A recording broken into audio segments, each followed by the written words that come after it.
Hey, it's Josh Williams, and welcome to the One Man Podcast, episode number 97 for Wednesday, March 20th, 2019. Welcome, onesies. Thanks for tuning in to my humble little podcast. I have a few more to go before we get to 100. Triple digits. We never get to go back.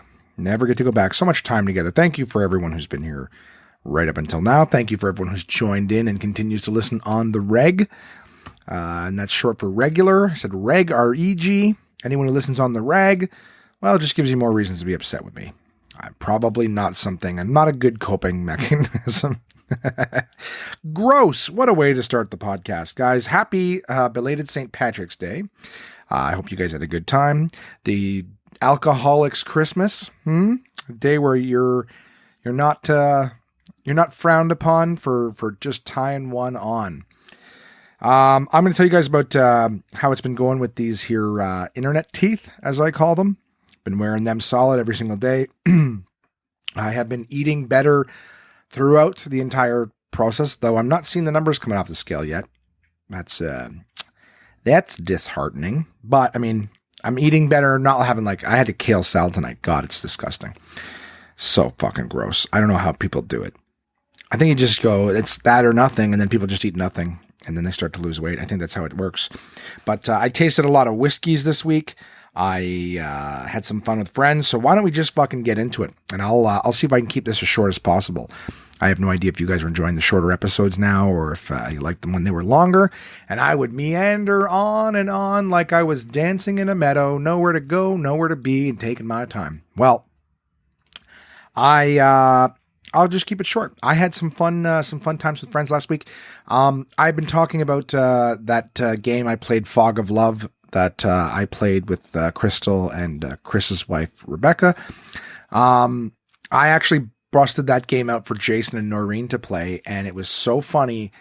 They had been drinking, but the game itself is so funny because it's just scenarios where you're trying to either make your relationship work or you're just trying to make yourself happy, because you get two different personality types, and then you just have multiple choice questions that you each choose an answer, and if things match up, well, then you become happy in the relationship.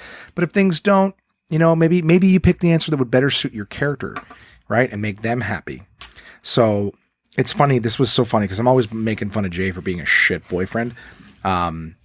He's very much the way that I used to be 10 years ago, knowing nothing about relationships. And I can't even say I've ever been as selfish as Jay in a relationship. But and he doesn't listen to this podcast, so fuck him. I've told him to his face too, by the way. But it's funny. He was playing the game. And he's like, I don't get. There's no strategy to this game.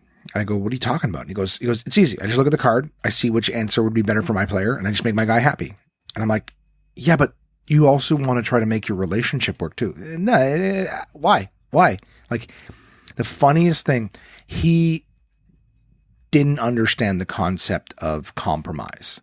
Like, Jay, it's a balance. You have to fulfill your own needs, but you also have to make your partner and the relationship work too.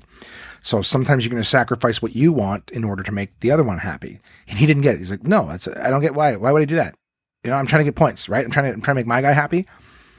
And it was just funny to listen to him, like, in the concept of compromising and not doing what you want in a relationship so that the other person gets their way. Like, he no word of a lie. This is not an exaggeration. This is not like, oh, he didn't get the game. Like, I'm constantly telling him that, you should do what Noreen wants to do from time to time. Because that's what makes your partner happy. Go, she's always coming with you to the club and sitting around, doing things you want to do that she's not interested in. That should go both ways. And he's like, nah, I do lots of things she likes. It basically just takes her to the places that he likes to go, that he knows she likes too. Like, that's as much of a compromise as Jay will do.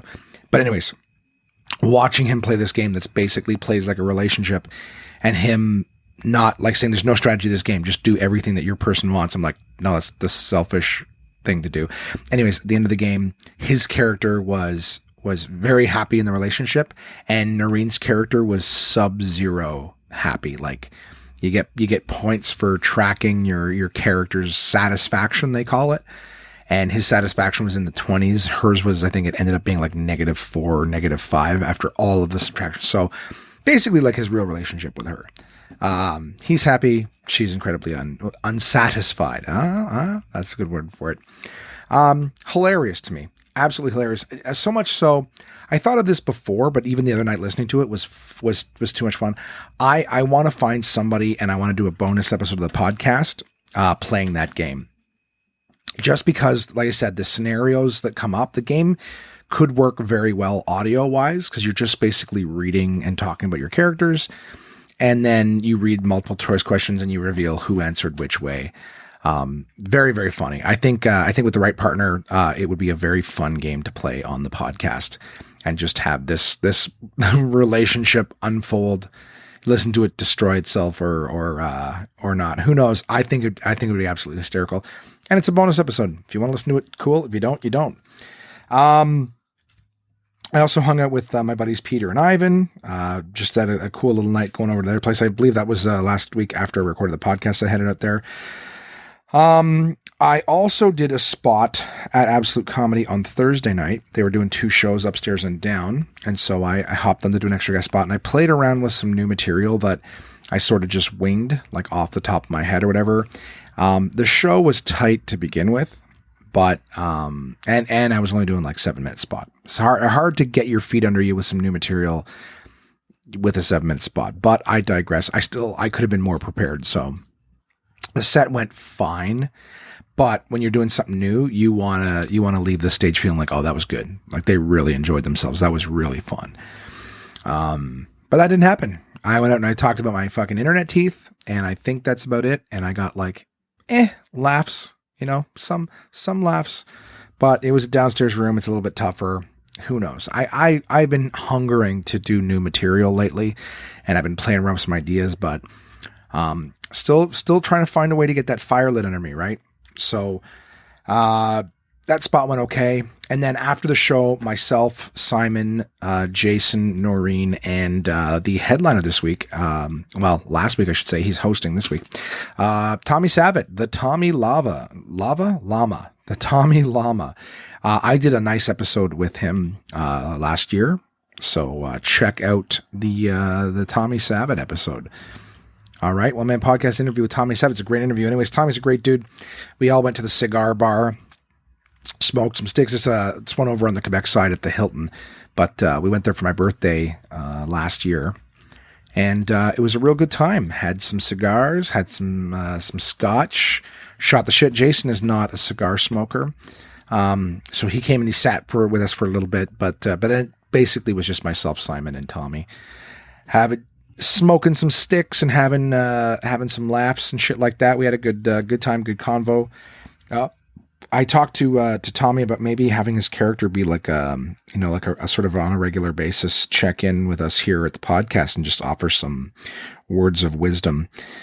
He may be my touch and go this evening, but I gotta wait and see how it goes with the timing. If I get to the touch and goes, because he's got to be on stage in just over an hour from now. So let's see how much talking I do before we get to that part of the show.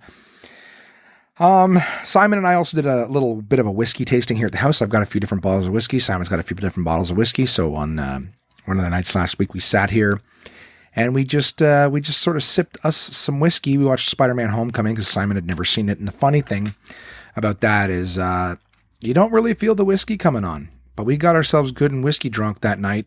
We probably had about 7 or 8 different kinds of whiskey all together between the two of us. And we were not measuring, we weren't drinking glasses of this stuff, but we probably had, anywhere between 1 and 2 ounces of each one of these. So within the span of an hour, we got ourselves nice and happy, red nosed and happy.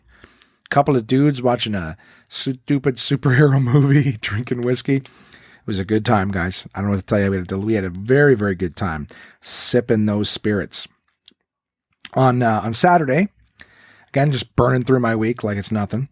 I did 2 different samplings, so I had a full day of doing samplings, and I was happy to be doing that. I've been doing all this LCBO stuff, all these liquor store, conversations with apps and stuff like that. It was nice to just sort of do the tasting, stand still, throw a podcast in my ear. Happy guy. I may as well give you guys a little update. I've been wearing these teeth now. So, what are we today? Tuesday. Of course, you guys have been listening to it on Wednesday. I've been real good about wearing these as much as possible. Of course, a couple of nights, you can't drink with them either.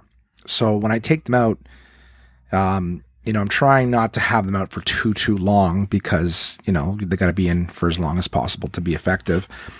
But a couple of these nights that I'm talking about, I've taken them out for... These are my aligners, by the way. And I keep saying I take my teeth out. I don't have dentures. These are just the aligners. I take the guards out. And a couple times, if I go out, I'm out and I'm not taking them out and putting them back in. But I think when I had a meal out, I took them out, I put them back in, and sometimes we do the whiskey tastings. We take them out. And I don't put them back in, take them out, put them in, take them out, because you got to brush your teeth. You don't want to be putting these sort of, anyways. Point being is I'm sticking real good to 3 meals a day. And if not 2, so sometimes it's 2 meals and then something like the whiskey tasting or whatever. But we had a good time doing it. Simon and I, we tasted them whiskeys. We had such a good time. We told, about Tommy about it. And he decided to come to the house on Sunday night, taste some whiskeys with us. In fact, Jason did too. Jason's a big anti-whiskey guy. He drinks his face off, but he doesn't really like whiskeys. But Jason even joined us, and I think he's starting to come around on the whole whiskey thing. Doesn't realize that of all the spirits, whiskey has the most variety, right? I think you guys know what it's like. You taste vodka, and it tastes like someone poured rubbing alcohol in your mouth. You're like, ugh. But then it gets you drunk. You're like, all right, I'll mix it with orange juice or clamato juice, tomato juice, whatever it is. People will mix it with shit. Same thing with rum. Throw it in Coke, throw it in orange juice, whatever the hell it is. Give me a rye and ginger, whatever it is. People mix all that shit up. It just tastes like the same thing. That's what I think. Like, I think tequila tastes like spicy rubbing alcohol. Rum tastes like sweet rubbing alcohol. Vodka just tastes like rubbing alcohol. And I think, to me, gin tastes like somebody juiced a pine tree. You know what I mean? Just that strong juniper taste. I don't mind them. Of course, they're all good mixes in their own cocktails kind of way, but overall, on their own, whiskey is the one that's got the most body and the most, profile. There's more going on in a whiskey than any other ones, in my opinion. Prove me wrong. Send me samples of your favorites. But yeah, so I've been doing good about taking the teeth out, having the meal, putting them back in. And not seeing the pounds coming off just yet, but I know that my intake has been less. So hopefully we'll have some more stuff to do. All I know is that I'm going to be feeling better about myself once these teeth are a little bit straighter. I know that I hit like hard S's on stage every now and again. This giant fucking tea kettle whistle would come out of my face.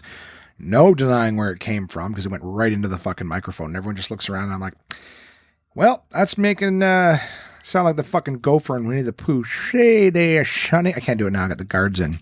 There's no air between my teeth to be forced, but that's, you hit that and that's embarrassing. Everyone looking at you and go, well, and it usually will happen like right in the middle of a joke. So to completely take the fucking momentum out of it.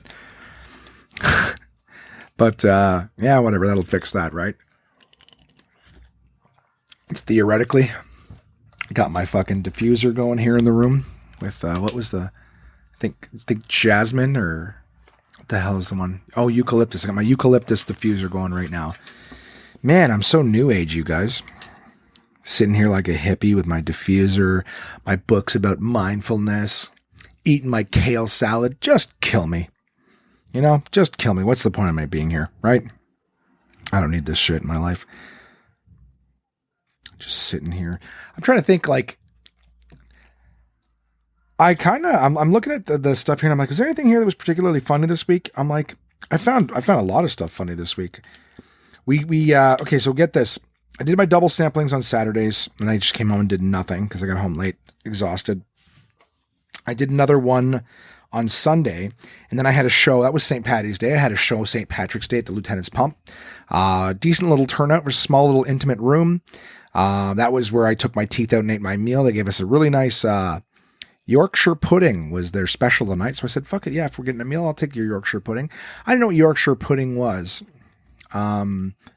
But it's basically like, if you're like, hey, can you give me a croissant, but can you shape it like a muffin that was overgrown and just fucked right up? Like, that's all it is. It's basically like a croissant muffin with a steak and potatoes. So I was like, I don't get what this is.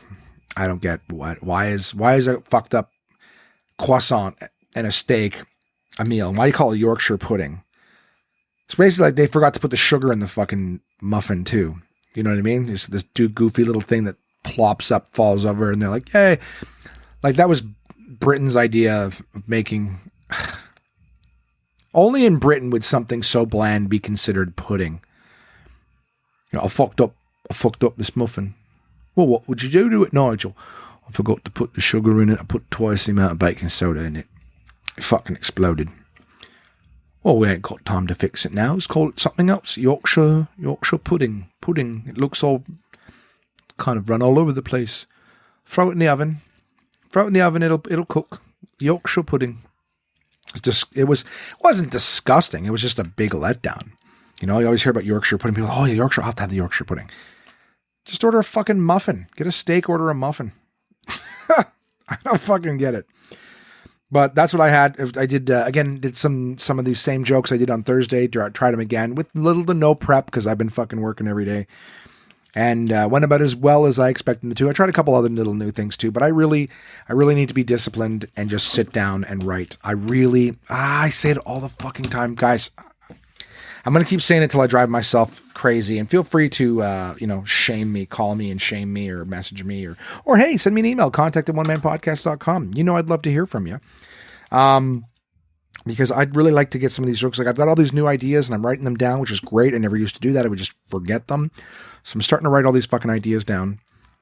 And, but it was funny because in that writing them down, and one of the new jokes I did on St. Patty's Day was one about the LGBTIQQ2SA. That thing I got in shit for, like episode 9, I think, was the email that I got in trouble for it. In episode 6, I talked about it. Episode 9, I got in shit for it. And, I'll say this, this is one of my talking points. I'm so done with being afraid of everything I'm saying. Okay. Like, on the podcast, I feel myself trying to censor myself a lot of the time, and then apologizing or treading the lines of funny. And I'm sure all of you guys at some point or another feel like you got to be careful about what you say because it might hurt this person's feelings or that person's feelings. I doubt any of you ever deliberately try to hurt somebody's feelings.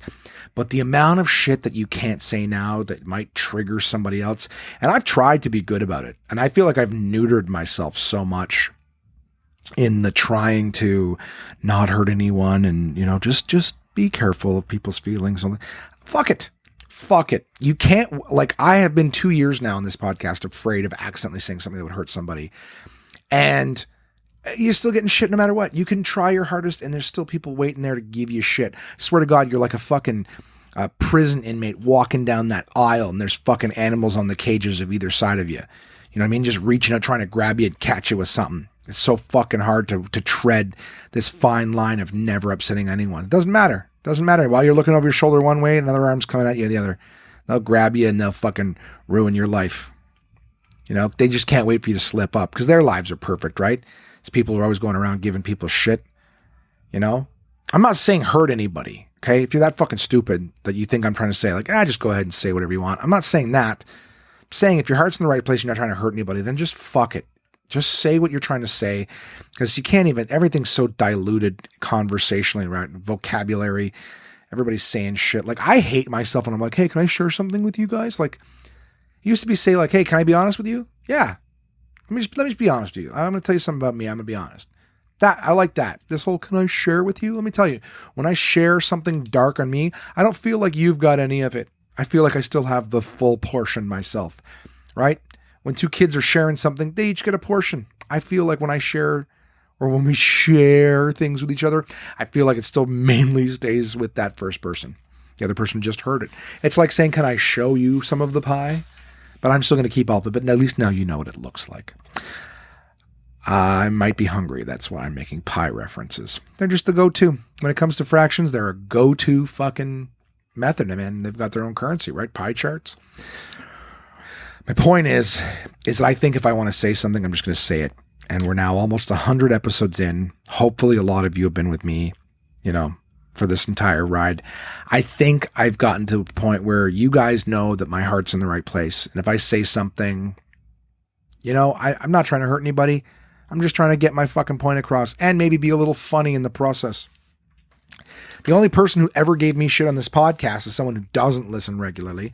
Basically listened long enough to find something that triggered them, wrote a fucking email, and then screwed off. That was it. They never responded back. If they had, I would have read it. That's why I encourage you guys to send me an email. I don't give a fuck. I will read your emails even if you're giving me shit. I'm just trying to have a goddamn conversation with you. Jesus. So sad. So hard to talk to you guys. Anyways, so I think that's going to be my new resolution to myself is like, you know what? Fuck it. I don't care. I'm going to say what I'm trying to say. Hopefully that's why you guys are tuning in anyways. Every now and again, I let the fucking give myself a little slack on my verbal leash, But oh, careful, Josh. Don't say that. You might hurt somebody's feelings. Fuck your feelings. How about that? Not that I don't give a fuck about you, but fuck your feelings. Those who can't control their emotions want to control other people's behavior. That's what it is. These fucking social justice warriors. How empty are their lives? Everybody know. Well, no, everyone doesn't know. But a lot of people know that you can't change anybody. You can't change how their actions are. Doesn't matter how much you want to. You can't make somebody quit smoking or drinking or purchasing or whatever. If they don't want to stop, they're not going to stop. People only change when they want to change, not because you want to or because you bully them or because you supervise them or anything like that. All that does is build fucking resentment. Why do you think everyone resents these social justice warriors? It feels like people trying to tell you what to do, how to live your life. Hey, listen, fuck off. How about that? I'll live how I want to live. Here's something I had conversation with this week is I was talking about how I want to get certain words into my vocabulary. And again, I'm just going to say them. One of the words that I want to get out of my vocabulary is the word retarded. And here's the thing. I was your typical fucking dude who was like, oh, what it does. When I say it, I don't mean it. Like gay is another one. Be like, oh, it's fucking gay or, fag or whatever it is. Stuff like that. There's zero hatred in my heart when I say it, but these are words that do hurt some people. And here's the thing. For the longest time, I was like, fucking relax. I was the guy who was opposed to changing, to not saying them. Cause I'm not even using it the way you think I'm using it. What does it fucking matter? Get over it. But then I guess some part of my brain that's a little more enlightened was like, well, look, do you really have to say them knowing that they can hurt people? Even if you don't mean it that way, is it really that important that you can't just not say it? And same goes for, gay, retarded, any of that shit. I'm like, it could hurt someone. It's not like it's a word that you can't use a different version of, So I just think, I don't know if you guys can hear that, by the way. I'm going to switch gears entirely. Jason's downstairs with the fucking music playing way too loud. So I'm just getting,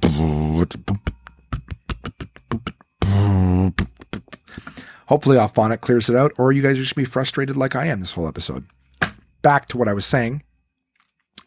I just want to try to get those words out of my vocabulary. They don't mean what I mean. So why not with my infinitely large brain, use something else? I think that's all it is for me is I had so many good conversations this last week. I just don't know if you guys give a fuck. So I had that conversation just saying these words, I can just get rid of them. As much as I use them all the time, they become habitual and stuff like that. I just don't need to say them, right? That makes me a better person just getting shit like that out of my vernacular. So that's one thing I want to do. I was also talking with, I think I've already forgotten it. I was chatting with Keisha about something this week or whatever. We were having conversations about all the people who were upset about stuff. Oh, I just lost it. It was a good story. I was so excited to tell you guys about it. What did we talk about? She was saying some stuff too. It's gone. If it comes back, I'll know. All I know is we were talking about stupid and this and that, all these different words, but, we don't need them. We don't need them. Oh, we were talking about how right now, now Keisha Brownie is a black woman. Okay. So just to show a little contrast, right? I bring the white and the male perspective to the conversation. She brings the black and the female perspective to the conversation. And we were having a great chat. I fucking love that woman. She's so much fun. and she's super chill. Like, she doesn't take anything too seriously, but she's also like independent. She's strong. She's got a lot of fucking moxie, and I respect that. You know, she's not someone who just, she's not agreeable, like in the sense that she's just going to agree with you for the sake of it. We're friends, but we will be straight up with each other. I love that. I was saying to Keisha, she was talking about how like the same thing, social justice has gone like crazy far. And she's like, there's some things that she values and some things that she doesn't. And I was saying how like, I know that it's not fair to put people in boxes. You know, it's not like all white men or all white women or all black men or all black women or what have you are all the same.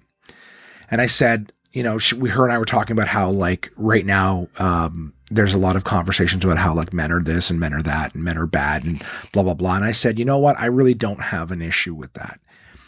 You know, like truly I don't. I'm egalitarian. I think everybody deserves, as long as everything's fair, I think everyone deserves a turn. Like I've said, I'm like, first 35 years of my life, you know, men were seen as the ones on top, not superior or better or anything. I just mean the ones in top position of power. Okay. And women were treated like, you know, accessories. They were treated as objects.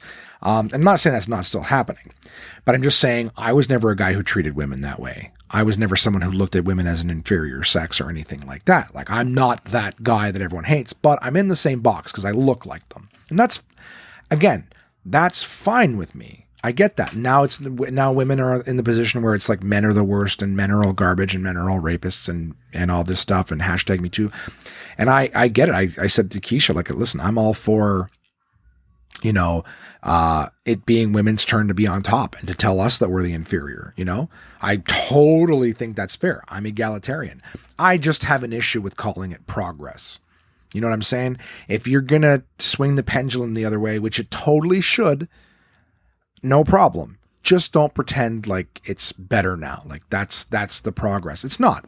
When the abused becomes the abuser, that's usually just the pattern of things of that nature, but it's not progress. So that's all I'm saying. So I have a lot of incredibly intelligent, enlightened women that listen to this podcast. I don't know why, but you do. And just keep that in mind. And also another thing about psychology, I've learned so much reading these books. It hasn't made me any funnier. In fact, I think it's made me a lot less funny. The more I understand about the human condition and everything like that, the less funny I am. The more I'm just like, nah, I can see their pain. Fuck that. I'm taking this filter off, man. I'm telling you, in a year from now, I'm going to be recording how fucking Josh got his funny back. You know, it'll be a beautiful tale about how I went to the Caribbean and fell in love with a black man and got my motherfucking groove back. You know what I'm saying? I could go on and on about this subject. All I know is that I said to Keisha, I was like, you know what? I think that there's a lot of guys who don't deserve to feel this way. And I know there's a lot of men who are like, hey, why the fuck are we the bad guys now or whatever? And I just said, I think that it's to an extent, it's a little unfair. However, maybe that's a good thing. Like, obviously, I gotta explain a bunch of things, and I'm trying to figure out what to finish first before I explain something. Listen, white guys listening, if you think it's bullshit, and if you think it's unfair, and if you think, hey, listen, just because my skin's white doesn't mean that I'm the same as all these other bad guys that blah, blah, blah, blah, blah. My position was, well, maybe you should know what that feels like, because that's what happened to, you know, other minorities and other people. You know, women were treated like they're, you know, just because of their gender, they were inferior or whatever. So if you happen to be feeling that whole, like, this is bullshit, I'm not like that, just use that as something to build empathy on, rather than just getting upset and attacking. And I know it's hard, because psychologically speaking, when someone feels attacked, they attack back. That's not a myth or a theory. That's just human psychology. Which is why when, you know, women get on TV and say, men are rapists, men are this, as men, we feel attacked. And so we attack back. It's stupid, keeps these arguments going. It's ridiculous. So all I'm saying, I love having these conversations. We had this conversation, and then we went to the cigar bar. I think that was Sunday night. I did my show, went back to Absolute Comedy, had these conversations with Keisha and shit, had a great time. And then Tommy and Jay and Noreen, everybody came back to the house. We did another whiskey taste in here. So we've just been drinking the whisk all week. Yeah, we had a great time. I had fucking Savitt laughing so hard he was red in the face. Jay and him were gambling on hockey. What a good time. I think I did 3 separate times where I was just sipping on whiskey this week. Had a great stick at the cigar bar. Oh, good times. What a good time. Yeah. And then this week, starting yesterday, I started that campaign for an undisclosed e-cigarette company. Trying to reduce the carcinogens. Anyways, yeah, they really don't want me to talk about the company that I'm working for or whatever, but I'm not selling anything. I am merely introducing the product to potential vendors in the future. And that's it. It's a nice little gig. It's supposed to be 8-hour shifts. So Monday to Friday, 9 to 5, but I have been banging these things out in less time. Some of the reason is because some of the businesses they're sending me to me have closed down. So I have fewer visits, but I'm having a great time. It's a great way to make money. I'm making good money and now in even less time. So I'm a happy dude. But that's been my week. Drinking whiskey, deciding filter's fucking coming off. If I want to say something, I'm going to say it. And hopefully you good people out there know that I don't mean anything hurtful by it. The most I mean is to make you laugh. And, at the least, maybe just to think a little bit. What's going on here? Fucking animals out in the hall. Yeah. So I've decided, I can't live my life trying not to hurt other people's feelings because people's feelings are going to get hurt no matter what. They're going to have their own fucking journey, man. They're going to have to read themselves a bunch of DK books about psychology, a bunch of books by other publishers about building confidence and how to love yourself and all that. And you're going to have to get through it. But, for now, I'm banging out the work. I am working every single day for the next 3 weeks, every single day. Not a day off. Some people, they get like one day off and they're like, if I haven't had a day off in like a month. Yeah, you have. You bullshitter. I am working every single day for the next 3 weeks. That's right. I'm bringing it where you're not. I'm kidding. I don't know. I'm just working a fucking bunch. All right. So my point is my dream of writing stand-up comedy, I'm going to have to put that like I haven't already on the back burner a little more. So I'm getting the fire starting to light under me to want to talk about things and get on stage and start making jokes. But clearly I can't just go up there and wing it. And I used to be able to do that, guys. I used to have funny things in my head. I can't do that anymore. I got to sit down and actually write them out and try to focus on the funny. So I'll have to find some time to do that. I did something today that made me feel good. I don't know if you guys do this, and I really don't think I told the story before. I do this from time to time. It's a good thing. I think you should do it. So here's my disclaimer. All right. I'm going to tell the story not for the recognition. Okay. Because that's part of my value of doing this. My commitment to doing it is, but I'm telling you guys to hopefully inspire some of you to do it too. Okay. Just random acts of kindness. Like when people honk horns at each other in traffic, just it pisses off two strangers fight each other, tell each other fuck off. That's just making the world a slightly worse place in that moment. So these little acts of kindness, I feel, do the opposite. They just make the world just a slightly better place from time to time. But one of my values is that when you do this, you don't do it so you can tell everybody. You don't do it so you can snap a fucking Instagram story about it or anything like that. You're not doing it for the recognition. Okay. You know what? If you have to do it for the recognition, you're still doing something good for someone else. So fine. But if you really want to become a better person and do it for the right reasons, do it. And then don't tell anybody you did it. I did it today. And like I said, I was on the fence. I didn't tell anyone. I didn't snap any stories or anything like that. I'm telling you guys, like I said, in hopes to encourage you to do the same. And, yeah, I mean, who knows how it's like dropping a pebble in a pond. Who knows how far the rings will go? Your actions can make a difference. I bought a homeless guy lunch today. I was out doing my thing for my e-cigarette company. And the guy was just like, "Hey man, can I, do you think I could, have some cash for something to eat?" I don't think he asked me for change. I think he said, "Hey man, do you have anything to eat?" And so my go-to, of course, when you ask for change and stuff, I don't carry cash or change. When I have it, I give it. Not a lot, of course, because you never know. I'm not trying to be the one out there working so I can give someone $20 to go buy a bottle. Like that's not my thing. I also know that some of the guys that stand at the off ramps of the highways and Queensways and things like that, those guys pull in a shitload of money.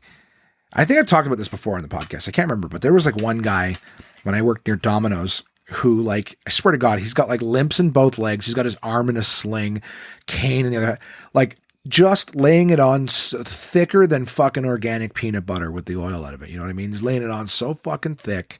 And I'm like, what, did you get hit by a comet? You know what I mean? Like just everything's broken and he's really hamming up and I've seen this guy walk perfectly fine, by the way. So like, I'm just telling you, this is laying it on fucking thick. But anyways, these guys who hang out near the off ramps and stuff, like they clear a shitload of money, tax free, and all they gotta do, I don't know if they fucking reinvest it in drama classes or something. How do I want to look like I got hit by a cannonball in the Civil War, and now I'm just trying to walk it off. How do I, and action. I'm bullshitters. Every one of them. I part of me wants to joke that it's like, well, maybe if you weren't hanging out by the fucking off ramp of a highway, you'll look like you've been hit before and you didn't learn your goddamn lesson. But anyways, I'm reluctant to give, amounts of cash to these guys because like I said, I know they're making shitloads of money, more than we're making, depending on what you do. But, these guys are clearing more than $20 an hour. You know what I mean? Just standing there, getting toony here, loony there. For my people listening in other countries, on Canada's currency, there is a dollar coin that has a loon on it. That's a type of duck, I think. And we call it loony. A loony because of the loon. And then when they invented the $2 coin, they called it the toonie. Oh, aren't we clever? So we don't give them loonies or toonies because they're making good money. I don't anyways. But this guy was not, didn't have a hat in front of him and a sign with a sob story on it or anything like that. He was just homeless. And I believe he asked me, I know he didn't ask me for money. That's why I caught myself because I'm like, no, he wasn't asking for money. He said, can I help him get something to eat? And I said, I'm sorry, man, I don't have any cash on me. And I was being honest. And then it replayed my brain. And I said, I'm sorry, did you say get something to eat? And he said, yeah. And I said, yeah, I can do that. Come with me.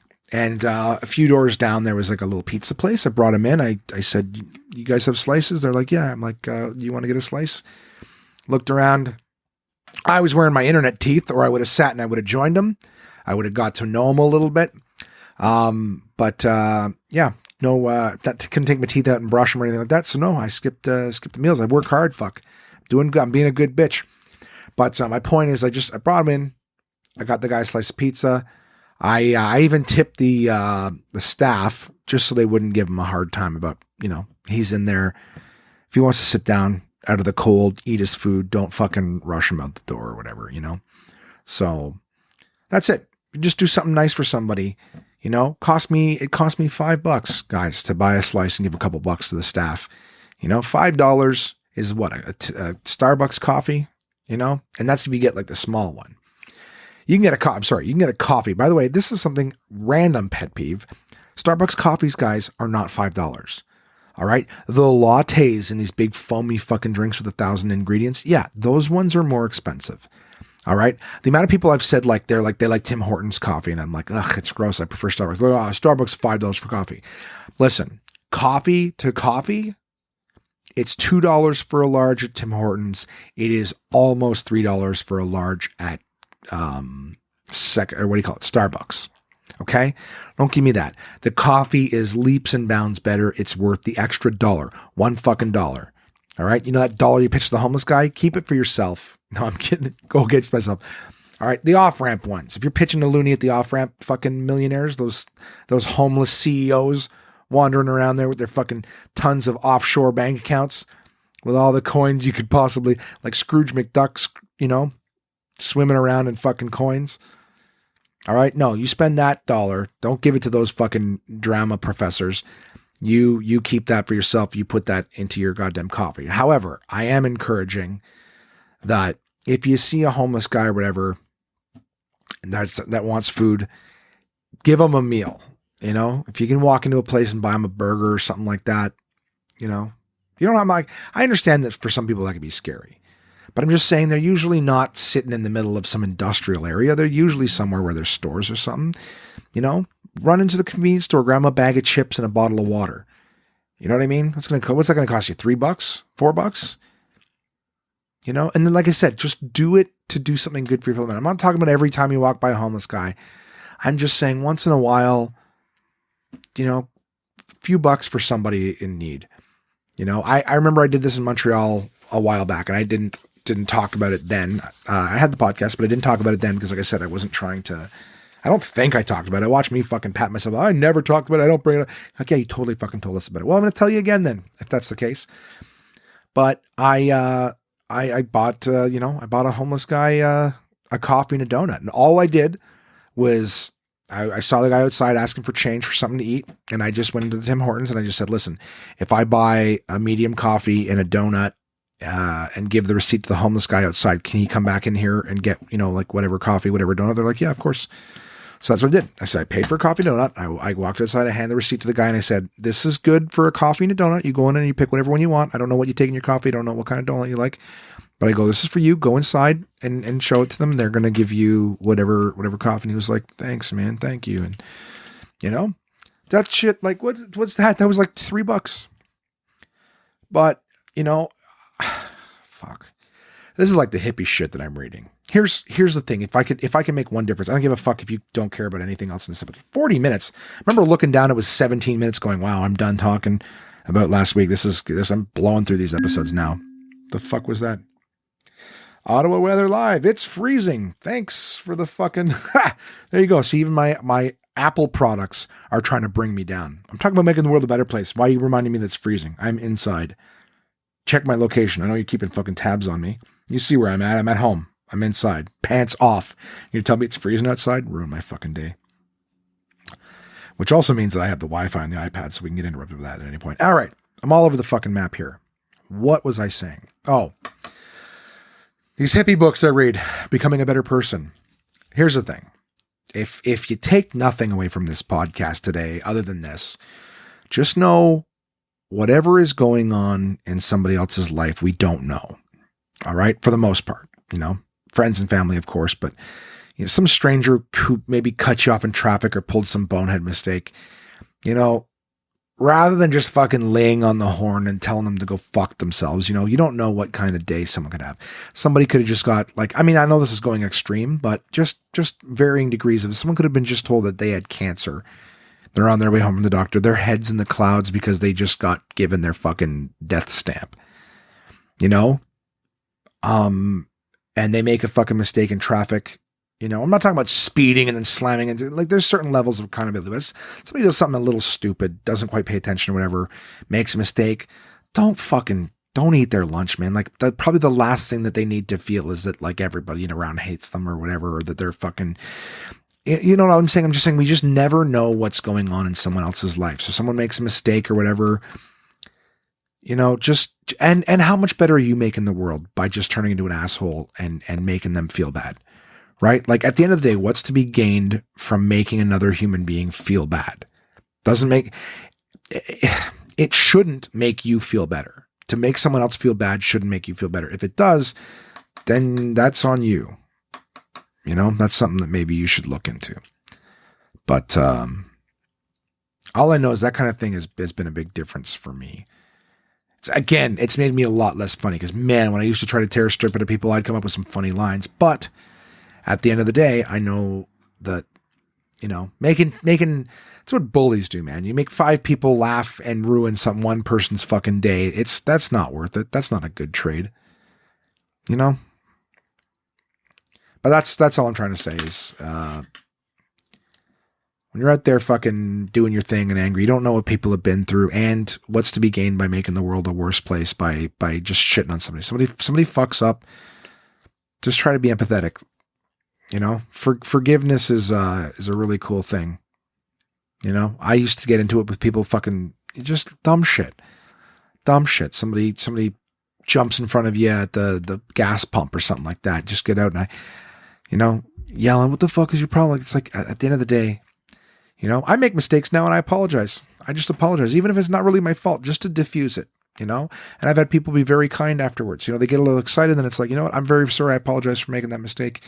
You know, I didn't mean it, you know, blah, blah, blah. And I know that sounds ridiculously easy, but you'd be surprised how much just a little bit of fucking accountability. I think it's the book, one of them, the Subtle Art of Not Giving a Fuck, where they say just try to take as much responsibility as you can, even if something's not your fault. Just to see how empowering it is to try to make yourself responsible for something that isn't, because you get to look at things in a different way and open yourself up to new possibilities and new perspectives and things like that. Just even to see new perspectives doesn't mean you have to adopt them, but just to see different perspectives by trying to make yourself accountable for everything. That's also, for the record, oh, look at me, like Tony Robbins, except with no focus or direction. I don't know if you guys know this, but there's a saying that says in order to solve a problem, or the first step in solving a problem is acknowledging there is one. Okay? So a lot of people don't change. Social justice wars, you're yelling at somebody like me, like former me, who's like, what are you getting mad at me for saying retard for? Like, I'm not saying the person has Down syndrome. You know, I'm just saying it's fucking stupid. Like, you know, that I didn't, you know, someone comes at me, you're just going to be defensive, you know, but I'm saying that if you recognize something that, you know, hey, like this is a problem, like I've gotten to, you know what, this does hurt people needlessly, right? It's not like this is a word that is going to cost me financially if I get rid of. It's a word that just basically guarantees me that I don't hurt anybody. Like, that's the way I look at it now. I love, you know what? Fucking retarded is great. There's such a release, and it's such a very strong word to describe something. You know, if you're like, what are you, fucking retarded? Like, but it doesn't make, you know, I'm not making money from saying it. I'm not going to lose money by not saying it, but I guarantee that I don't hurt people by saying it. So what's wrong with that?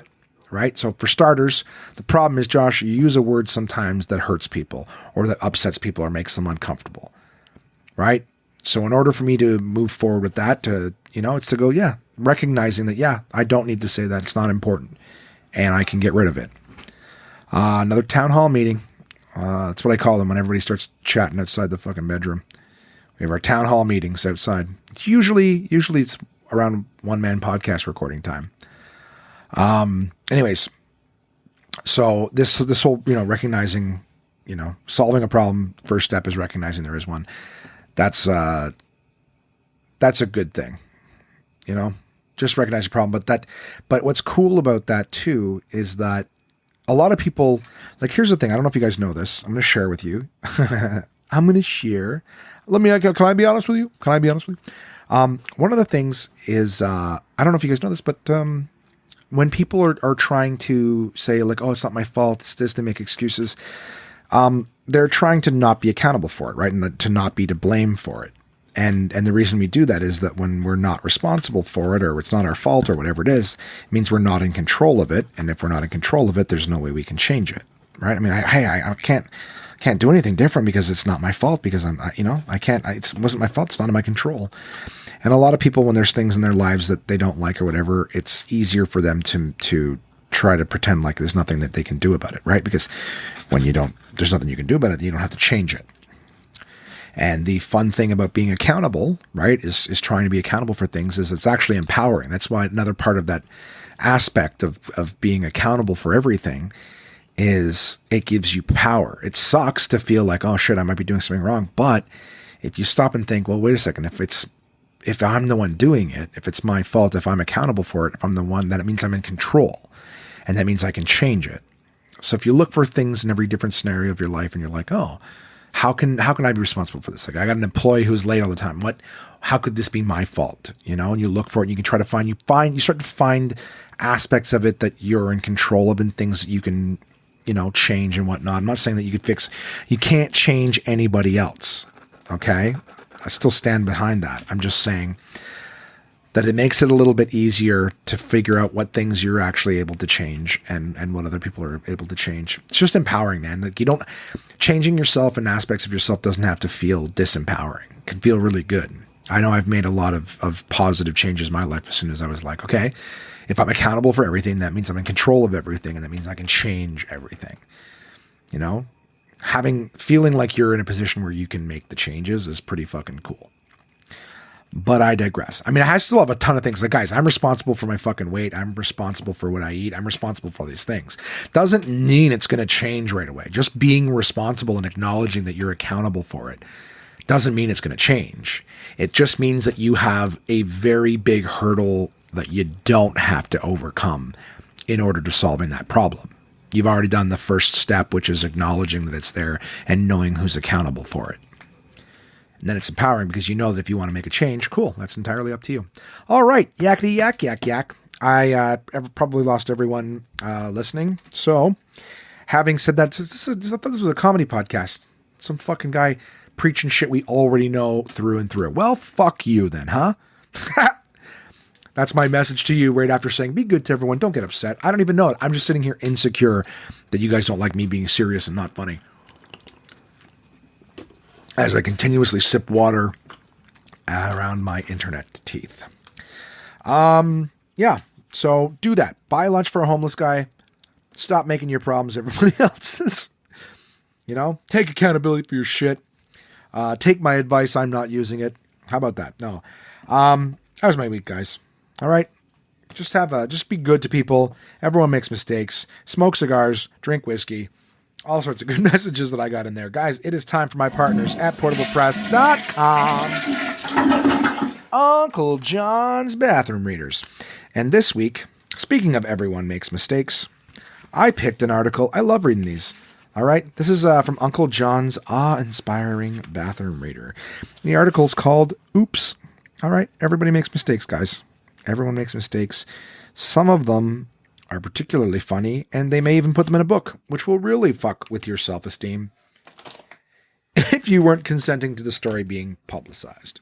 So, Uncle John's awe-inspiring bathroom reader. This article is called Oops, and I'm trying to flip to the page, but it's like too far, too close, too far, too close, too far, too close, too far. Come on, you fuck. All right. Article's called Oops. Everyone enjoys reading about someone else's blunders, so go ahead and feel superior for a few minutes. The opposite of the message I just said. You know what? Just pay attention to the mistakes and try not to make them yourself. There. Cut it out. Lynn Thomas was working on a home improvement project when he cut through a gas main requiring the entire street to be evacuated. Moments after the gas engineers left, he went back to work and promptly broke a water main, flooding his and his neighbors' properties. That's from the UK Mirror. Gets rid of plaque. A plaque intended to honor deep-voiced actor James Earl Jones at Lauderhill, Florida. Lauderhill, Florida's 2002 celebration of Martin Luther King Day caused city officials incredible embarrassment. Somehow the plaque's maker inscribed this extremely incorrect message: "Thank you, James Earl Ray, for keeping the dream alive." Ray was the man convicted of assassinating King in Memphis, Tennessee in 1968. I don't think the guy who assassinated him was called James Earl Ray, because that would have been way too fucking close. But yeah, so thank you, James Earl Ray, for keeping the dream alive, but he killed him. That's from abcnews.com. What a tangled web we weave. A married couple in Beijing, China, ended up brawling after realizing they had unwittingly courted each other over the internet. After a month of secret online flirting, the man arranged to meet up with his mystery girlfriend, only to discover it was actually his wife. He had known only her username, I Want You. They each agreed to carry a certain newspaper to identify themselves, but were shocked when they came face to face and started fighting in the street. Passerby eventually alerted security guards who had to separate the two, from Ananova.com. That's so funny. And it's Beijing, China, so they had like one of those Chinese fights, like ninjas. You know what I mean? They just start bang, bang, bang, start fighting each other, do that immediate recognition, zoom in. I don't know if you've ever seen a Chinese action film, but it's so fucking funny the way they just look at it. Oh, the eyes go wide, just zooms in on their face. Oh, they start fighting like Crouching Tiger, Crouching Tiger, Hidden Drag Queen style. Dragon, Crouching Tiger, Hidden Dragon, Drag Queen. Yeah, Crouching Tiger, Hidden Dragon. Just start kicking at each other, flying up through the airs, running across rooftops, kept fighting each other. Husband and wife. Oh, that would have been funny. They should do a fucking sketch of that, but just do it that way. Do you know what I mean? Just, oh, Whack, whack, whack, whack, doing funny little newspaper attacks on each other. What the fuck is going on? Phone, iPad, and watch all go off at the same time. All right, back to people's blunders. Traveling light. In 1986, an Orion Airways chartered jetliner took off from Birmingham, England, carrying 100 passengers to the Greek island of Crete, C-R-E-T-E, Crete. A few minutes into the flight, the captain announced the plane had to return to the Birmingham airport. Technical difficulties? No, they forgot the luggage. That's from Kickers, all the news that didn't fit. Don't ask, don't tell. It was the law in the ancient Greek city of Amyclae to hold one's tongue. The Amyclaeans had often panicked when they heard rumors that the powerful Spartan army was coming. So to put an end to defeatism, a law was passed forbidding rumors. Violators were to be executed. When the Spartans actually did appear, no one had had the courage to report it, and the city was overcome without a fight. Amazing lost history is the source for that one. A taxing experience. Eager to spread the word of the Bush administration's $1.3 trillion tax cut in 2001, the IRS sent more than 500,000 notices to taxpayers informing them that they were going to receive the maximum possible tax cut refund check, when in fact they weren't. Officials placed the blame on a computer program. What we're doing now, the IRS announced when the goof was discovered, is working to get a corrected notice out to the taxpayers, all 523,000 of them. That's it. There's only 5. In the entire United States, there's only 523,000 taxpayers. Working to correct notice of the type. Yeah, I don't know. That's stupid. The Denver Post. Going batty. Hopefully you guys understood more to that than I did. Going batty. A man trying to warn sleeping relatives about a fire in their garage at 4 a.m. was mistaken for a burglar and beaten with an aluminum baseball bat. Police said Joe Leavitt of Florence, Alabama, who was visiting his parents, suffered bruises to the back and a gash to the head that required stitches, MSNBC. Finally, can't pull the wool over their eyes. According to British researchers, 5 years of studying sheep brains to determine if mad cow disease may have jumped species must now be thrown out because someone mislabeled the brains. They were studying cow brains the whole time. Oh, cow brains and sheep brains. They're like, these sheep, I get it. Okay. Well, that was Oops, guys. The running feat from this article is Fat City. Each employee at Ben & Jerry's headquarters gets 3 pints of free ice cream a day. 3 pints a day. Jesus Christ. Smallest, shallowest ocean on Earth, the Arctic Ocean. All right. And that, guys, is my partners at portablepress.com, Uncle John's Bathroom Readers. That was Oops. That was Oops from the awe-inspiring bathroom reader. And I'll tell you this, guys. They have got all sorts of bathroom readers. The Awe-Inspiring was the 15th bathroom reader edition. This year, I believe, marked the 30th annual Old Faithful. No, sorry, this year was the 31st. So that was almost half their life ago. You know? I'd like to think I'm halfway through my life, but I don't think I'm making it to 72. Not in the condition that I'm in. So, hey, here's half their life. Hopefully I'm half mine. Next up, guys, my partners at Absolute Comedy. Right, they got clubs in Kingston, Ottawa, Toronto. Check out absolutecomedy.ca to find out more. Absolute Comedy is the best live stand-up comedy from across North America, with locations in Kingston, Toronto, and Ottawa, Ontario. These comedians have been featured on Just for Laughs, Netflix, Comedy Central, CBC's The Debaters, Jimmy Kimmel Live, Conan, The Comedy Network, and much, much more.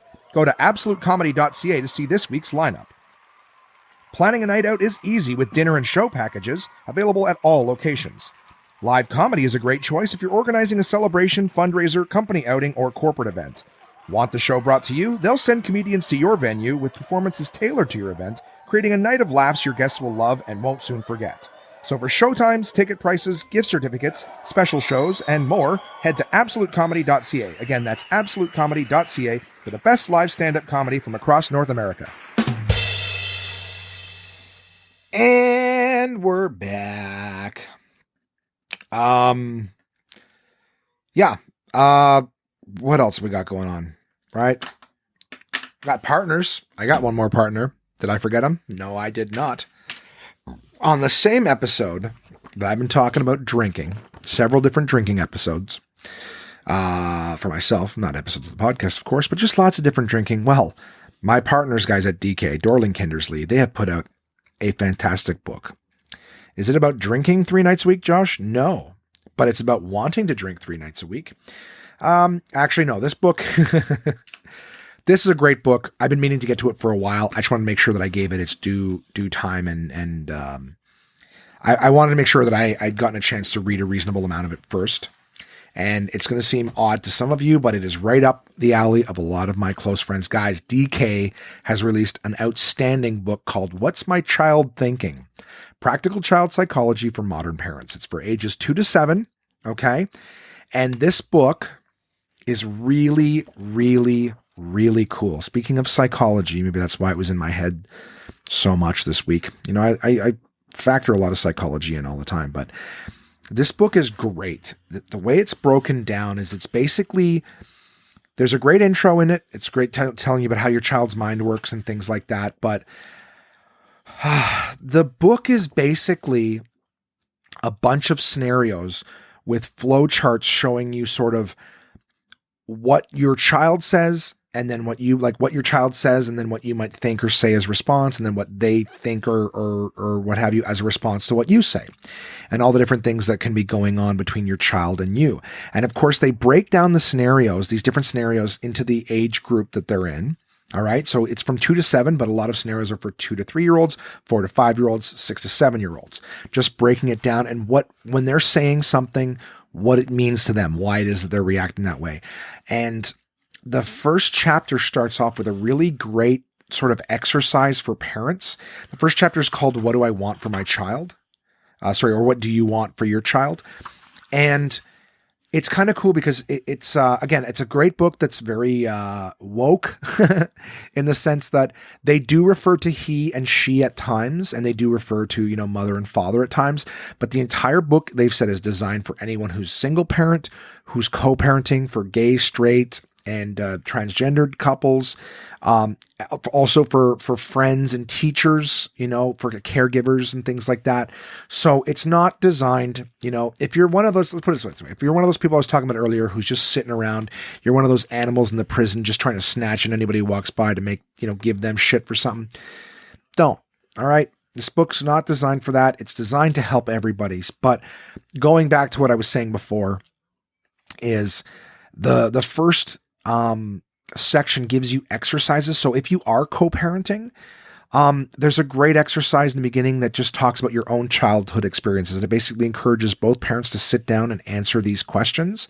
There's a series of questions in the book that will basically see what your experiences were like, and it might add to some of your, values of parenting. Then they have exercises for exactly that, for your values. So you sort of sit down and together you answer another series of questions that show what values are important to you. And it'll actually help you get an idea rather than just trying to parent and think, okay, we just got to solve this problem or whatever it is. It gives you an idea as to sort of what kind of person you're hoping to, raise and cultivate and build to build a value structure on. So they teach you how to be your child's emotional coach and everything like that. They talk about the good enough parent, which is an interesting thing. It's an interesting subject, but I like, again, as usual, it doesn't just go into things. It will give you some background, and it really does want to help you. And they never take the approach that, hey, here's what your kid needs. They acknowledge that kids are different, kids are unique, and they say nobody knows your family better than you do. So they're not here to tell you, here's what your kid thinks. They're not pretending to be the expert on your family. You are the expert on your family. They're trying to give you ideas of how the psychology behind certain actions and reactions. So each page and each section gives you a scenario, and they have flow charts. They tell you different things. So I want to give you guys an example, and then I'll move the fuck on with the podcast because I know no one likes hearing me read the books over and over and over. But it's interesting to look at sort of each section and see how it goes. So here's an example. It's a 4 to 5-year-old, so right in the middle, saying, look what I did. It says your 4 or 5-year-old will be very clear about wanting you to take notice of her and what she does. So again, in this particular case, they're using she. All right. They switch it up around in the book. It's fair to everybody. Wanting you to take notice of what he or she does. We all have fundamental psychological need for recognition, but children especially need lots of positive attention for healthy cognitive and emotional development. So the scenario, your child has just finished her favorite puzzle. She says, "Look what I did." You might think, "I have so much to do. Why does she want me to see that again?" What she's thinking, "Your approval is really important to me." So again, your attention, praise, and unconditional love are the biggest influences on your child. So what they do is through the flow chart, it'll have, she says, "Look what I did." Underneath, she is desperate for you to come over and look at it immediately. We are programmed from birth to need recognition and be acknowledged by others. This is one of the key building blocks of self-worth. You might think, "I have so much to do. Why does she want me to see that again?" Whether or not your child has achieved something new is irrelevant. She can't help but crave your recognition. Interruptions can be irksome, but if you show that you're angry or irritated, then she might seek attention instead of by misbehaving. Your loving attention is what's needed now. And then, of course, back to what she's thinking, your approval is really important to me. Not only does your child want your attention, but she also needs your social approval. Children have a built-in radar to detect praise that doesn't sound genuine or intended. She'll process any lack of sincerity or distraction by being glued to your phone, for instance, as rejection. So now it goes to the how to respond situation. So in the moment, 1, manage unavoidable delays. If you can't stop immediately to respond to your child, maybe because you're making dinner or on an important call, tell her, "I'll come over as soon as and then keep your word." You may want to suggest something she can do while she's waiting for you to finish. 2, notice what she's done right. Instead of just reeling off another "good job," take a moment to notice what she's done or refer to something specific. "I really like the colors in your jigsaw," or "what a fun picture." 3, show unsolicited approval from time to time. Offer encouraging words even when she isn't asking for it directly. For example, if you notice her playing well or being cooperative. Frequent bursts of attention and comments during the day will help build her confidence and self-belief, as well as discover exactly what sort of behavior you want to see. So in the long term, avoid delaying tactics. "I'm busy, wait a minute." Chances are a minute will turn into several minutes and the opportunity may pass. Not stopping at that moment means you're repeatedly denying her calls for attention. Such an approach can knock her confidence and self-belief. And make it work for you. You don't always have to sit down and play to give your child positive attention. It's your attention and recognition she wants. She will also love copying you and doing whatever it is you're doing. Enjoy such quality moments. And then what I like about this book is that at the same time, it'll say, "See related topics. You're always too busy and you promised." Okay, so then it tells you the relative pages to go back to those scenarios. So the book is great. There's over 100 scenarios in the book of things that can happen and the psychology behind it. So again, in this case, your kid's always like, "Hey, look what I did." For us, I know what it's like. It's like, "Hey, Josh," when Michaela and Brody were growing up, sometimes we're like, "Hey, look at this. Hey, look at that." And you're just like, "That's nothing." You just look and you go, "Oh, cool." And then they're happy and then you go back to it. But so again, this book is basically letting you know, like, the reason that they want you to look. It's not just because they want your recognition. They want your approval. They want that, it's helpful to them. They basically feel accepted. It builds their confidence. So one example of many why this book is fantastic, why each and every one of you motherfuckers that are my friends that keep reading, you won't fucking stop. No, I'm just saying, get this book. What's My Child Thinking? Practical Child Psychology for Modern Parents. Great fucking book. All right. By my partners at DK, Dorling Kindersley. Those motherfuckers that I love so much. And now it is time for Touch and Go. Who will I touch and who's gonna go? Anybody gonna be here at all? Just singing while I hook up the phone to the fucking recorder. Hey! All right, let's see if Simon's available. I wanted to give Simon a call because Simon and I got good and drunk and he's been begging to be on the podcast. So let's see if Mr. Stalline, I know he's working at the club, so let's see if he answers his phone. Doubtful he will. Where the fuck is his number? There we go. Again, he's working. I doubt he'll answer, but I'll tell him I tried. Hi, you reached Simon Stalline. How are you? Please leave your comment on... What an idiot. All right, let's try the Tommy Lama. What time is it? Oh, it's 8:20. He's getting on stage in fucking 5 minutes. I don't think he's going to answer either. Man. So who can I call? I can call my buddy Nick Perron. Let's call Nick. I was transferring comics for Nick. Nick got me all sorts of comic books on a hard drive. So I'm going to give Nick a call and see how he's doing. Maybe I'll get Nick to tell us his thoughts on Captain Marvel. Huh? Captain Marvel's a great movie. Hopefully Nick's available.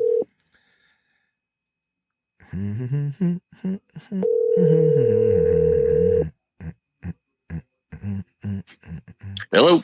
There he is. Nick Perron, welcome to the One Man Podcast, buddy. How you doing? I'm doing okay. How you doing? I'm good. I'm recording my segment. It's a little touch and go. Every week I call someone, see how they're doing, talk to them for a few minutes. Uh-huh. Yeah, so that's you right now. We're recording. Okay. I don't warn anyone ahead of time, but I do make it abundantly clear that it is being recorded. Just a heads up. I wanted to tell you that I finally completed that task. I can't believe that the about 3 hours turned into 24 hours. But yeah, both the DC and Marvel folders are on one of those drives for you. Nice. Yeah, man. So what's new and exciting with you? What's going on with you? Tell the listeners. Oh God, where do I even start with that? Well, this could be a very special episode about the importance of mental health. Well, I don't know if we have enough time for all that. They have to listen to my mental health issues all the time.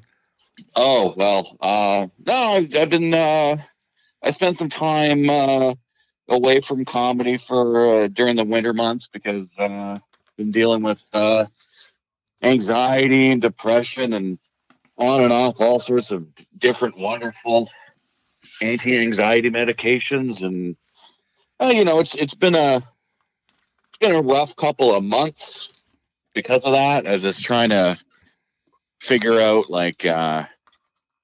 trying to get back on track, going back to work. That's a possibility. Maybe you're going back to work. Maybe. I mean, I gotta deal with all these evaluations. It's a fun part about being away from work for so long, is that even though it's looking like I gotta go back to work, they gotta make sure that I'm still mentally capable to do it. So same job? More or less. Boring government shit, you know. Oh wow.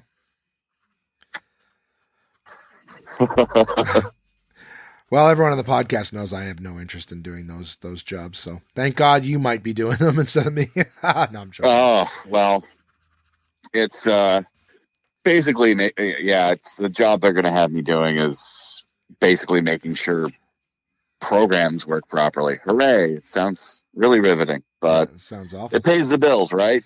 Yeah, absolutely. Wanted to ask you, because you're my comic book guy. I have seen it, and I assume you have too, because you shared an article on it.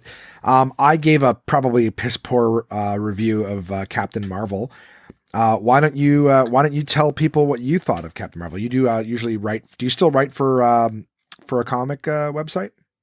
I used to write for fandom.com. I started writing for a website called Trouble City, which I've kind of slowed down a bit on that, but I've yet to see Captain Marvel. Oh, really? Yeah. Going to the theater is a little difficult for me right now. Just being in large crowds in general, it's not a fun thing for me right now. So I don't tend to go to the theaters as often as I'd like. And it's usually when it's like the movie's about finished its run and like the theaters are empty, so I don't have to deal with other people. But true, going during the day works too. That's when I sleep. Fair. But my thoughts on it. I mean, I suppose I could, kind of comment on, kind of the internet's reaction to the movie. And I mean, when you're dealing with a movie of this nature, where you have a strong female lead and the current attitudes in nerd culture, I mean, what are the current attitudes in nerd culture? That sounds fascinating. Oh, it's a festering cesspool of just entitled pieces of shit who expect something from this isn't me speaking out my ass. I mean, I've had many very painful one-on-one conversations with people in nerd culture, just by virtue of working at comic book conventions over the last decade. And it's just dealing with these people one-on-one. And it's just a lot of entitlement. And then you've got the the toxic masculinity, if you want to give it a, buzz phrase.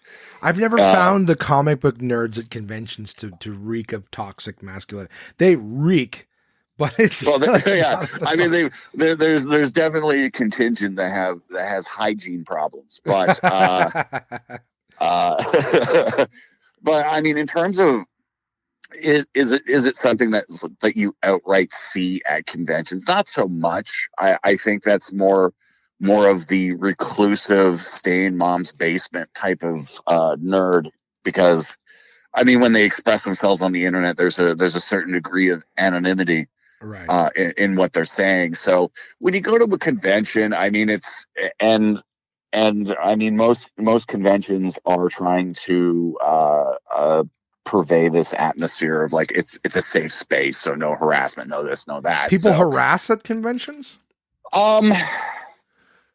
I can't speak for any like personal like experiences that I've seen myself, but some conventions, like when there was that initial kind of like pop culture boom, now comic book conventions are less kind of like this reclusive nerd thing and more of like a generally accepted part of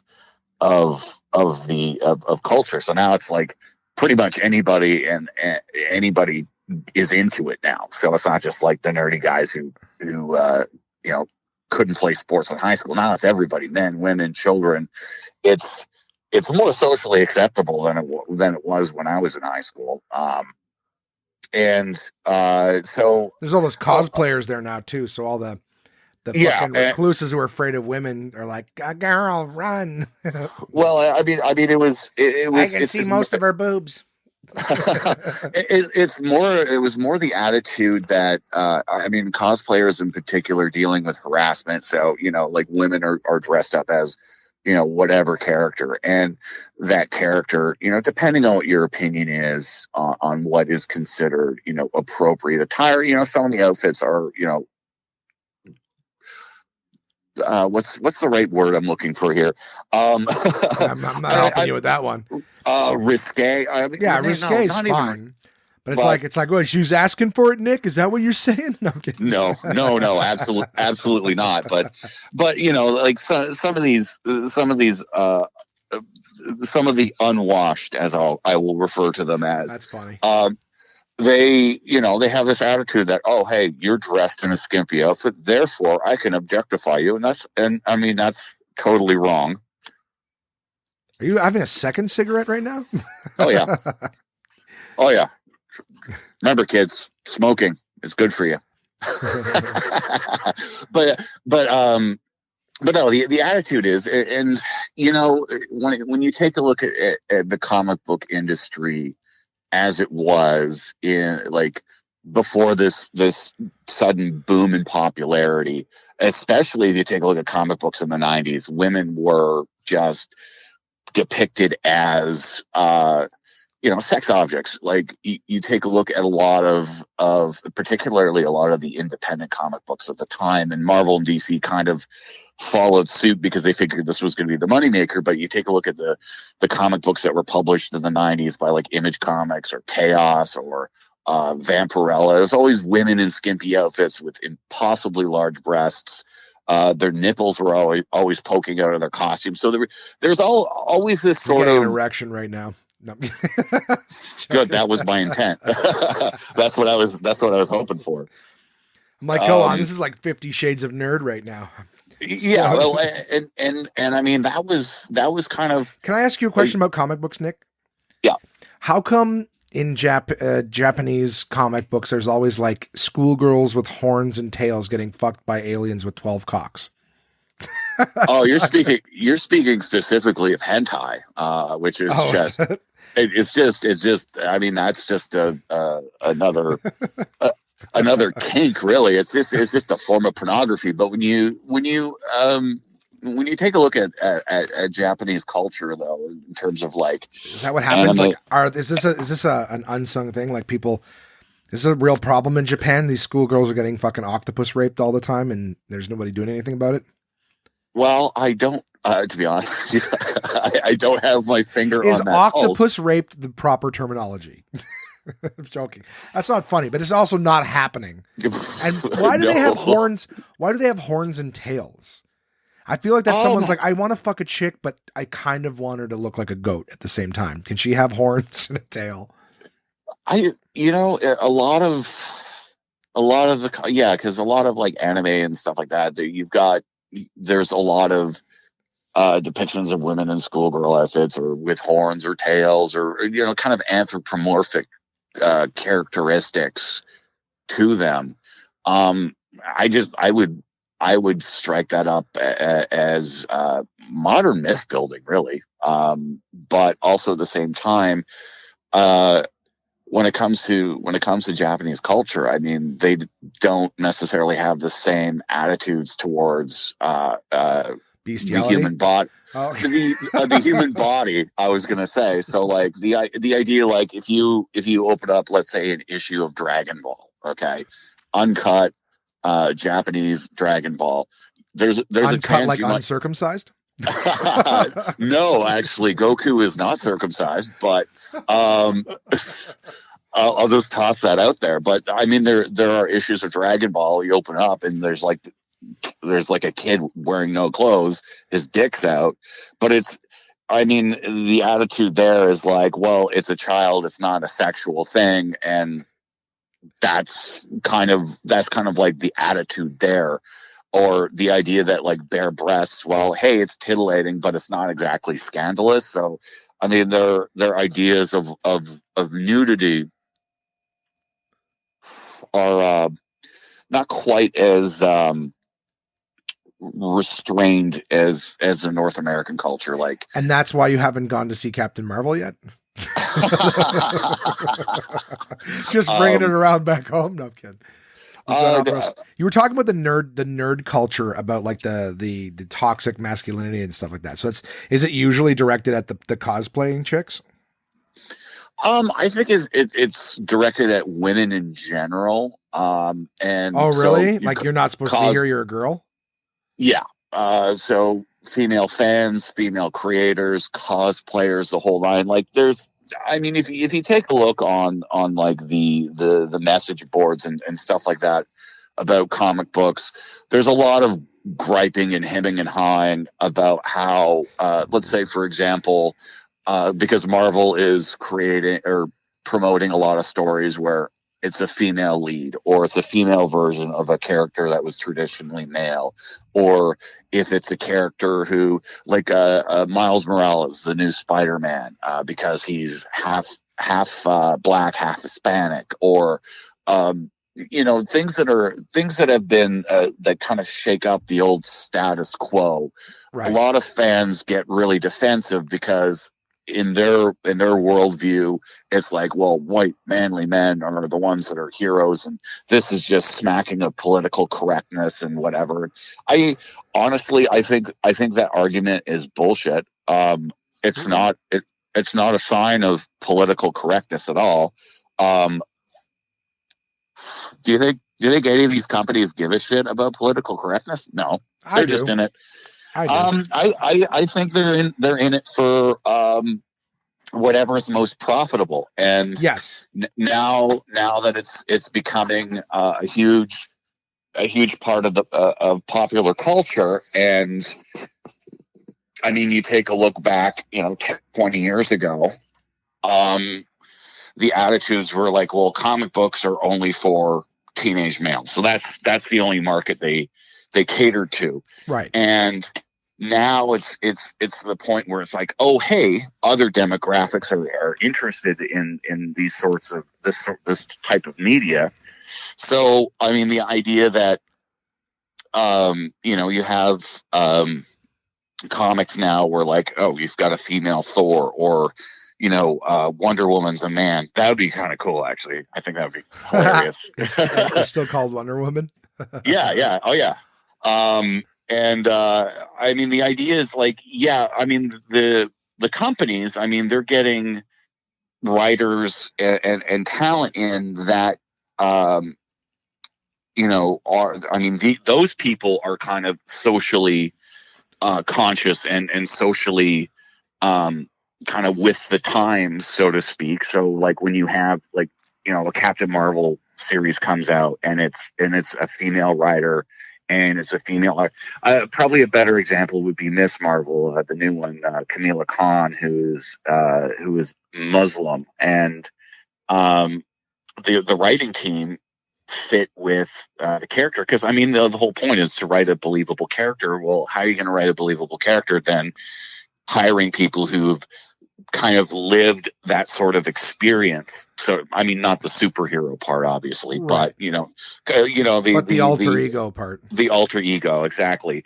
And so I mean, for the company, it's a moneymaker for them, but also at the same time, they're not just using the same people to try to write stories about these sorts of characters, because a lot of their stable of writers don't have those life experiences. The predominantly white male writers, they're not going to be able to. I mean, they could try to capture the everyday life of a teenage Muslim girl, but it's not going to have that level of authenticity that actually having somebody who lived that experience do it, right? And I mean, there's been experiences, or there's been moments in comic book history where you would have a white male writer try to tackle those sorts of subjects or those sorts of issues, especially racial issues, and some of them the narrative actually had some understanding of what that experience was, but in other cases, like a lot of them were like dismal failures. One of the best examples I can give you was in the, I think it was in the 70s, DC Comics tried to answer why in the Legion of Superheroes, which took place in the distant 30th century, where everyone still flies rockets, and they were trying to explain why, oh, hey, there's no black people around. And they try to write this story about how black people segregated themselves to get away from the crazy white people, and they all lived on a secret island. And the Legion ends up getting a black character who they named Tyrok, Taruk or so, UQ or something like that.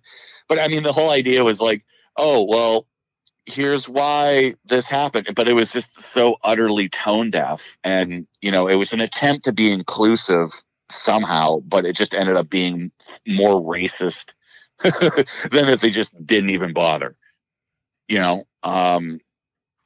So, I mean, there's situations like that, or like, you read the early John Stewart Green Lantern stories, and John Stewart was a jive talking black person from the 70s, and he very different character than what he is now. And it was just like there was a significant level of kind of like tone deafness in terms of like, okay, well, we're trying to create these characters, and I mean, the people who are creating them or writing the stories about them just didn't have that personal experience. They were going by what they knew, and what they knew was not necessarily a racial reality. stereotype. Yeah, exactly. And I mean, comic books, I mean, when you take a look at comic books now and compare them to, what they were like in, let's say, the 1940s, I mean, there's been tons of progress in terms of like the depiction of women, the depiction of different ethnicities, even people of different sexuality or gender identity. Gender identity is still kind of new ground when it comes to comic books, because I off the top of my head, I can't think of any major transgender characters or anything like that are currently. Well, it's still a very volatile subject too. You can't get anywhere near that one. You can get sucked into the horrible. People try not to lose their jobs over that shit. Yeah. And I mean, like a good example of like where we've progressed in terms of like depicting people of different sexual orientations.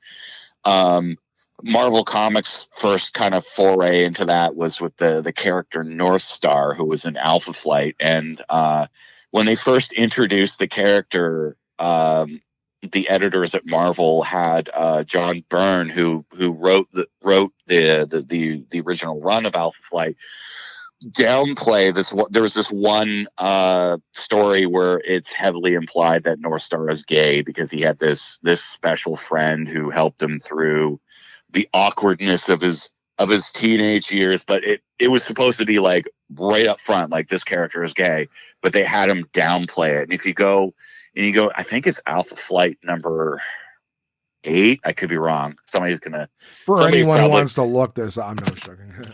Yeah, it's during the original run, and the way that like they downplayed it, it just sounds kind of creepy because it's like he reconnects with like this older man that like was a mentor to him when he was a teenager. So it sounds more inappropriate than anything else because they downplayed it. Right. And then when they finally decided, hey, and this was like in 1991, I think, or early 90s, when they finally decided to like, oh, hey, Northstar is gay. He came out of the closet. It was also a story where, I shit you not, they also tried to explain that he wasn't a mutant, but he was a fairy. Right? You know? And it's like, okay, well, I mean, that was a big thing. Like the character came out of the closet, but then also at the same time, you're introducing him as a fairy. That's funny. Yeah, which isn't as bad. It's like trying to say, hey, we're being progressive, but yeah, at the same time, he's a little light in the loafers, you know. It's not as bad as DC Comics. They had this character named Cocksmoker. No, but it was something like Estreno or something, and he was like very flamboyantly dressed. I think they even had his dialogue written in lisps, and wow. he was also like one of his villains was like a vampire with AIDS. Like it was really bad. Like it was. They later renamed the character Aquaman. So I mean, there's been some definite progress, especially when you're looking at characters of like different ethnicities. I mean, you take a look at Luke Cage now, like what the character represents now and who he is. He's portrayed as a like a role model to black youth, and he represents the struggle against discrimination and adversity that black people face in America every day. That's what they've turned him into, and that was most predominant in the Netflix series about the character. But if you go back to the 70s, I mean, he was wearing a silk shirt and wearing a tiara and speaking like a blaxploitation character, and just and this cast of villains were, one of them was a character named Mr. Fish, who was a stereotypical black pimp from like, you watch one of those blaxploitation movies from the 70s, and like that character looked like he walked out of one. But then he falls in the Hudson River and gets exposed to toxic waste and turns into a fish man with incredibly racist lips. And this was in the 70s, like, and you take a look at the progression that Luke Cage has gone through over the decades. Every decade of Luke Cage, he basically was like conforming to this white stereotype of what black people were in that decade. And it's only been since the late 2000s that a writer, and that would have been predominantly Brian Michael Bendis, who said like, no, the character has a lot of potential. He shouldn't be just like a stereotypical trope, and actually started working him into a serious, legitimate character. And take a look at him now, and he's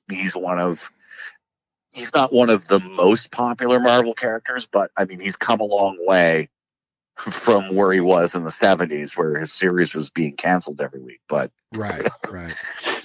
Well, buddy, I appreciate the time. This is one of our longer touch and goes. Usually like a little 5-minute segment. We're hitting the 25-minute mark. So I'm gonna. That's because I don't know when to shut the fuck up. No, it's fine. I do enjoy talking and learning comics with you. You're like Wikipedia. You know what I mean? I try. Yeah. Well, listen, I hope you're doing well, pal. I can't wait to see you. It'll be in the near future. We'll send me a text or whatever, and we'll figure out how to get these drives to you. All right. Well, sounds good. And thank you for listening to this, listeners. You've done your job well. Oh, they've already skipped it long ago. No, I'm kidding. All right, buddy. I was trying to be optimistic. But, I'll talk to you later. All right. Cheers, pal. Bye. Oh, Nick. Fuck, that guy can tell you just about anything you want to know about comic books. And then some. He's like an Italian mother trying to feed you. You know, you ask for your meal and then she just keeps giving you and then she won't stop. You're like, I gotta go. No, I'm kidding. I love that guy. And so isn't that an interesting thing, eh? Conversation about comic books and all the progress. How come we as humans can't evolve the way comic books have, huh? You can get superpowers. You can be so that fairy thing is fucking stupid. But again, not as bad as DC. All right, he's gay. What's his enemy? A vampire with AIDS. Because there's no tooth condoms for vampires, right? Vampires, they don't discriminate until they suck in the germ through their teeth. And that's a different story. Guys, this week coming up, what do I have? A bunch more of this e-cigarette campaign. A ton of it. A bunch more LCBO campaigns. I told you, work. And then I'm doing a big Buffalo Trace whiskey tasting in Cornwall on Saturday. So I'm doing an LCBO thing. Then I go drive down to Cornwall, do a big whiskey tasting there. And then I come back and I work some more. Work till I die. Guys, contact at onemanpodcast.com. That's where you can send your emails. Would love to hear from you. Would love to hear what superheroes you think are stupid or what hateful things you're going to let go of your life, what words you don't want to say anymore, how you're going to be a better person. Hey, you know what? Just for fun, go ahead and you can brag to me if you feed a homeless guy. I don't give a shit. Just want to hear from you guys. We're getting so close to episode 100. I want to know what do you like about the podcast? What do you not like? What are some of your favorite memories? Just anything so that we can communicate. All right. I'm going to be driving myself crazy with work. I just am throwing a rope into the void, just hoping something will tug on the other end. All right. So tug on my other end. Thank you, portablepress.com, absolutecomedy.ca, my friends over at Summersby, Carlsberg, Cronenberg, all that fun stuff. DK Books, right? My partner's Dorling Kindersley, dk.com/ca in Canada, dk.com in the States. We're on Facebook, Twitter, Instagram, and YouTube. Check out One Man Podcast, guys. You'll see a little bit of extra content. I still have to post that picture that Chris sent me of his space coffee, but I have had the internet. So Facebook went down last week. The internet went down at the house. Every time I go to post shit, the fucking internet's not working. So I'm trying to get some content out there, but no, some of it's going to come out and look weird. I posted some late DK stuff. But definitely DK's book, What's My Child Thinking, is fantastic. I really do suggest to my parents, my parent friends who are parents, however the fuck you say it, #parents, to get that book. But we are on the socials, One Man Podcast. And please, if you're listening to this, on Twitter or Facebook or some other means, subscribe. Okay? Or if you have some friends that you think would enjoy this sometimes, get them to subscribe. Okay?